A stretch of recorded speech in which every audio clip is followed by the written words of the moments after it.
पुढली बातमी पाहूयात।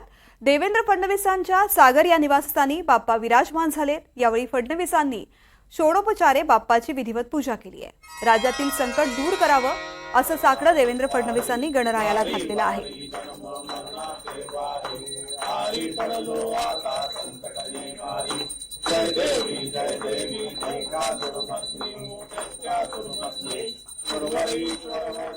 श्री गणेशाची प्राणप्रतिष्ठा आत्ताच मी परिवार इष्टमित्रांसहित मंदिरामध्ये केली आहे।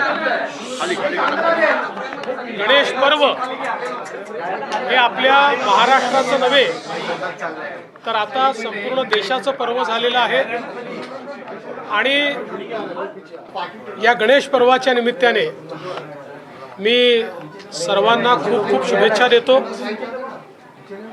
श्री गणेशांनी सर्वांचे दुःख हरावे, सर्वांचे विघ्न दूर करावे, सर्वांना सुख समाधान आरोग्य ऐश्वर्य मिळावं, आपल्या महाराष्ट्राला आणि आपल्या देशाला स्थैर्य मिळावं, भरभराटी मिळावी, आपली जी प्रगती होते आहे तिचा वेग अजून वाढावा अशी मी विघ्नहर्त्याच्या चरणी या ठिकाणी प्रार्थना केली आहे।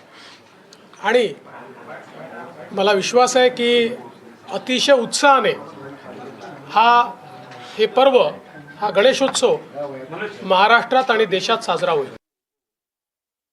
बाप्पांकडे एवढंच साकडं घातलेलं आहे की महाराष्ट्रासाठी जे सर्वात चांगलं असेल ते व्हावं, महाराष्ट्र प्रगतीपथावर पुढे निघावं आणि त्यात कोणतेही रोडे न यावे, हे सगळे रोडे दूर व्हावे। मॅम, खरं तर सर्वात मोठा प्रेक्षक वर्ग प्रत्येक सणाला तुमचं काहीतरी ऐकायला उत्सुक असतो। यंदा काही गात आलं का? मी नक्की गायली असती, मी दरवेळेस गाते। आज माझा घसा पूर्णपणे गेलेला आहे, पण मी सगळ्यांना एवढंच म्हणेन, गणेश चतुर्थीच्या हार्दिक शुभेच्छा। गणपती बाप्पा मोरया।